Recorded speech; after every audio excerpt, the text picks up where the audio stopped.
Halo, perkenalkan nama saya Fransleo Sian dengan NIM 22302021403. Pada kali ini saya akan menjelaskan pengertian otot. Otot memiliki peranan yang sangat penting dalam kehidupan kita.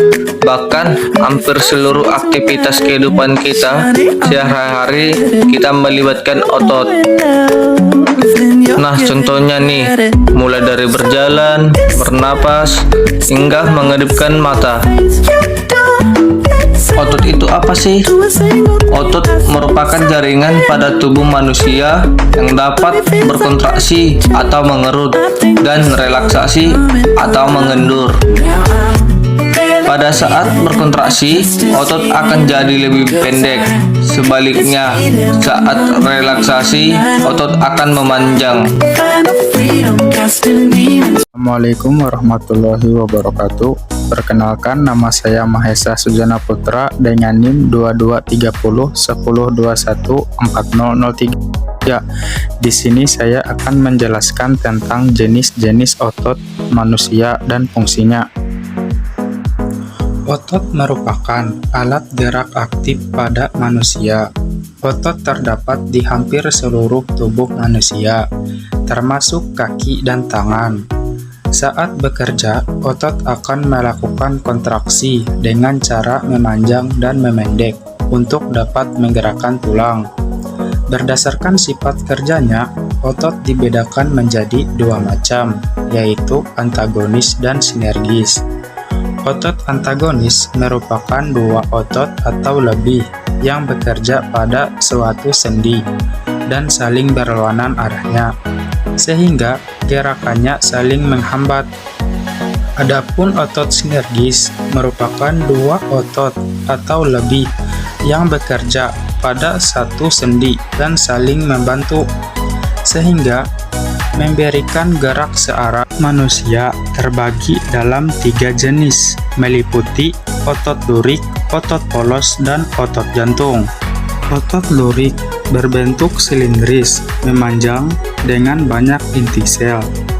Otot lurik bekerja di bawah kesadaran, artinya bekerja menurut perintah otak. Oleh karena itu, otot lurik disebut juga sebagai otot sadar.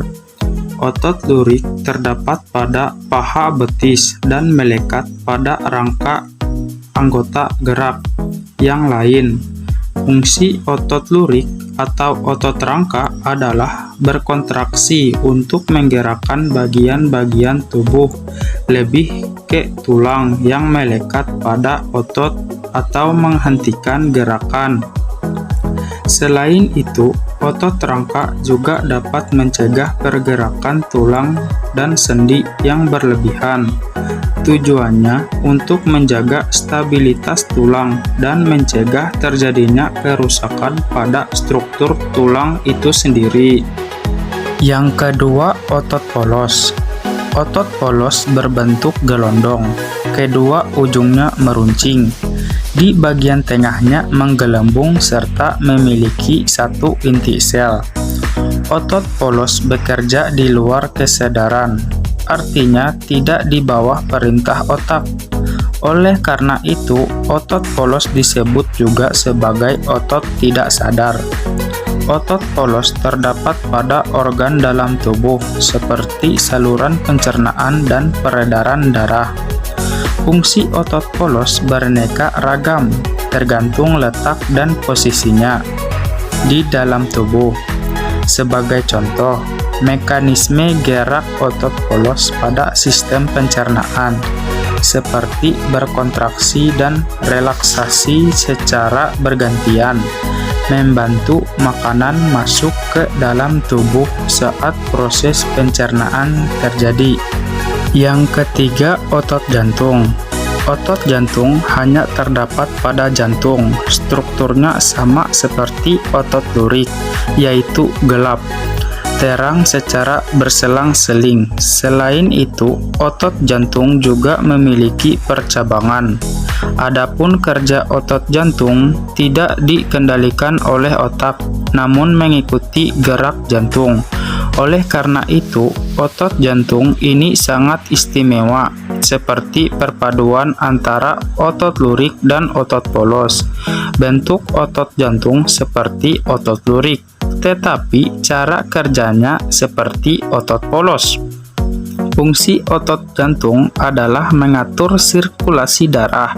Kontraksi dari otot jantung umumnya dikendalikan oleh alam bawah sadar, tapi cukup kuat dan memiliki irama.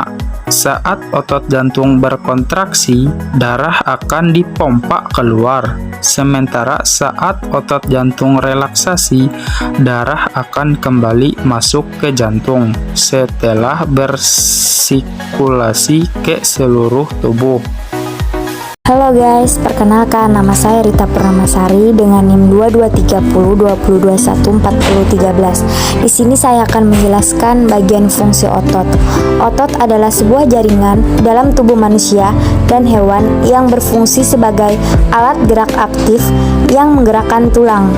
Otot diklarifikasikan menjadi 3 jenis, yaitu otot lurik, otot polos, dan otot jantung.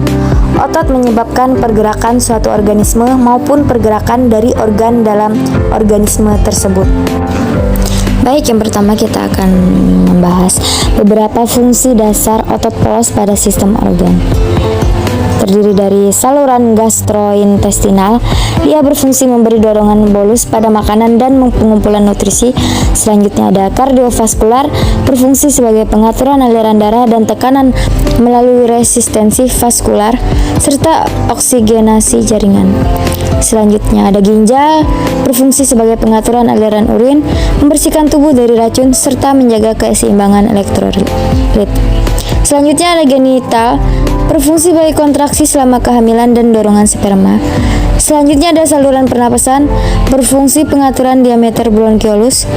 Dan yang terakhir ada sensorik, berfungsi sebagai pelebaran dan penyempitan pupil serta perubahan bentuk lensa. Oke guys, yang kedua saya akan membahas fungsi otot lurik atau otot rangka.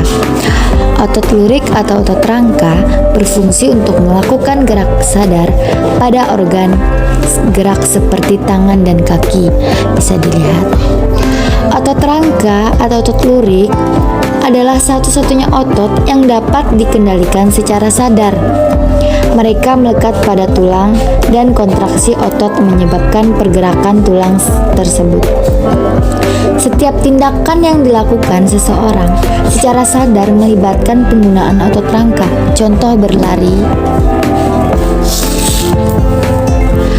Otot lurik disebut juga sebagai otot rangka. Kenapa? Karena otot ini melekat pada rangka.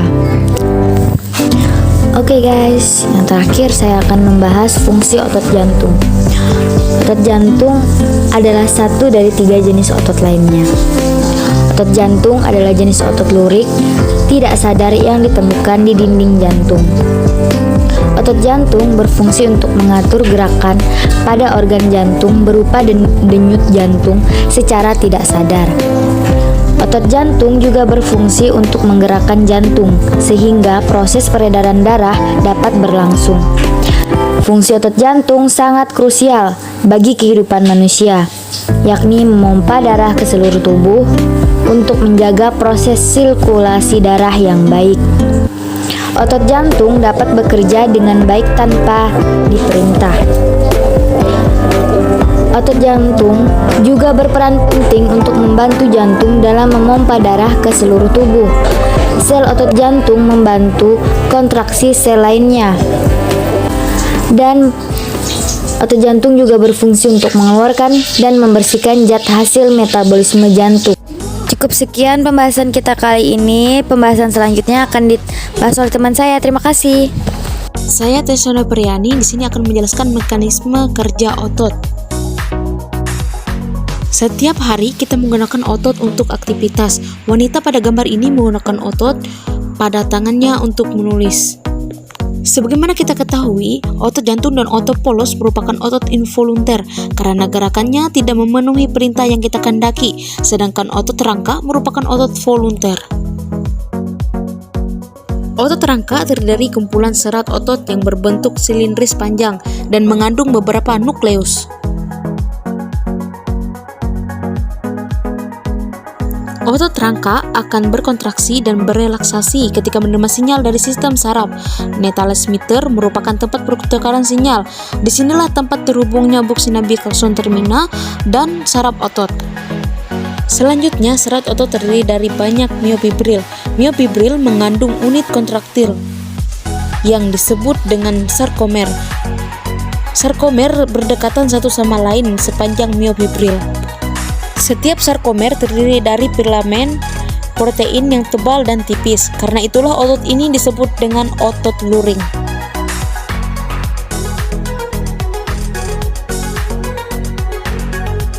Protein yang tebal tersusun dari protein miosin dan bagian tengah yang membagi daerah ini disebut dengan garis M. Filamen yang tipis tersusun dari protein aktin garis potong yang disebut dengan garis Z.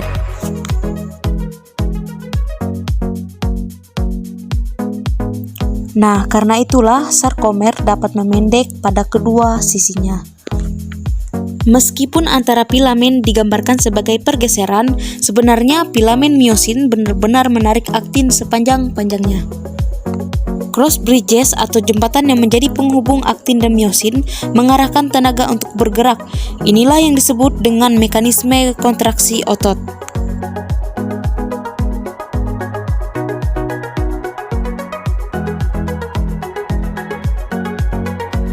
Kontraksi otot dimulai ketika ATP yang menempel di miosin dihidrolisis menjadi ATP dan fosfat. Hal ini menyebabkan kepala miosin bisa menempel pada aktin dan membentuk jembatan aktin miosin. Ini adalah proses ketika miosin menempel pada aktin.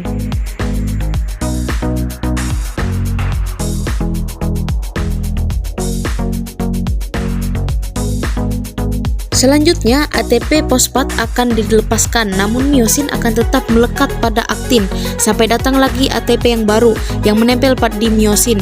Hal ini adalah saat ketika otot berelaksasi dan siklus ini akan terus berulang.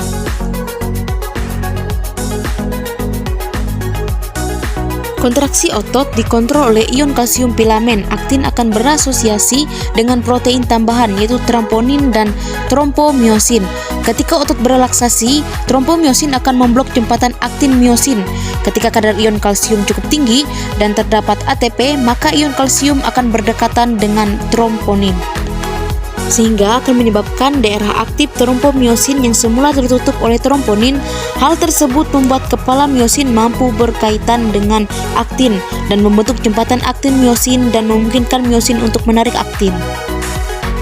Ion kalsium terdapat pada sarkoplasmic reticulum yang akan dikeluarkan ketika mendapatkan sinyal dari sistem saraf. Berikut adalah penjelasannya. Neurotransmitter dilepaskan dari neuron dan mengikat reseptor yang mendepolarisasikan selaput otot. Impuls akan bergerak ke tubulus T dan membuka retikulum endosplasmik. Ion-ion Ca akan mengalir ke myofibril dan memicu terjadinya kontraksi. Hal inilah yang menyebabkan terjadinya pemendekan otot.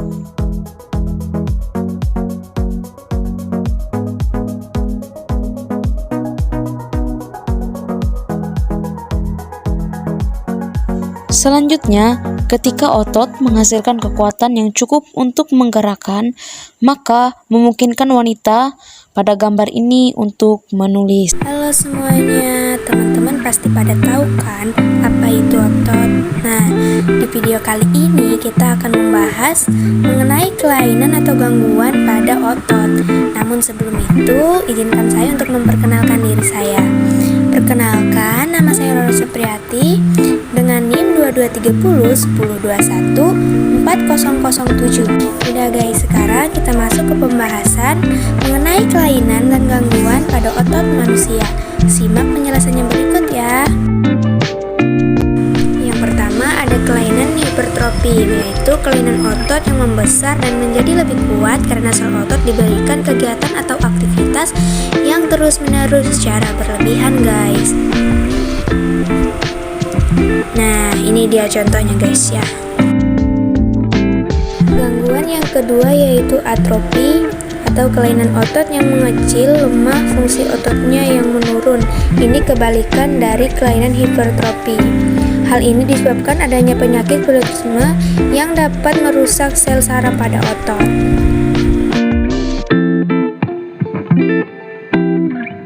Kelainan yang ketiga yaitu ada stiff atau kaku leher. Kelainan otot karena adanya peradangan otot trapesius leher akibat gerakan yang menentang secara tiba-tiba atau salah gerak. Kurang lebih seperti yang ada di video ya guys. Lanjut, ada tetanus. Tetanus ini merupakan bakteri yang menyerang otot dan menyebabkan kelainan otot. Bakteri tetanus ini biasanya menyebar melalui luka ya. Biasanya kalau teman-teman menginjak paku atau besi yang karatan. Nah, gejala tetanus ini membuat otot si penderita tuh kejang-kejang guys. Iya, seperti ini contohnya. Nah, itu dia beberapa kelainan atau gangguan pada otot manusia. Semoga video ini dapat bermanfaat bagi teman-teman semua. Saya Roro Supriyati, terima kasih.